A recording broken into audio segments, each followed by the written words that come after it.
All right, President Biden is also expected to visit Louisiana tomorrow to survey Ida's catastrophic impact there. As we've been telling you, hundreds of thousands of people are still without power, and many cannot get food, water, or fuel.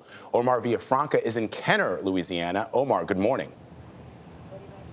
Good morning, Vlad. More generators are being brought in, so we're starting to see some lights pop up across the city. And that's going to be really helpful when you're trying to clean up damage like this at this warehouse. The governor says there are more line workers in the state than at any other point in history. But for the hundreds of thousands of people who are still without power, things can't move fast enough. 4 days without power, and New Orleans is starting to boil. It's hot and tempers are fraying. Long lines for military rations, ice, and fresh water. Miss Ebony Jewel Simmons says she walked 10 miles just to fill her cart with supplies. I woke up this morning, I got me a pillow and a blanket, and I said I'm gonna go down there and sleep if I have to. There has been some progress. Power was restored for more than 11,000 people in East New Orleans. It was a blessing, you know. But many are still in the dark. And if it's not by morning, I'm leaving. Without water and power, the frustration is growing.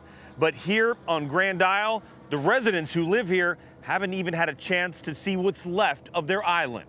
And for most of those 1,400 residents, there is not much to come back to.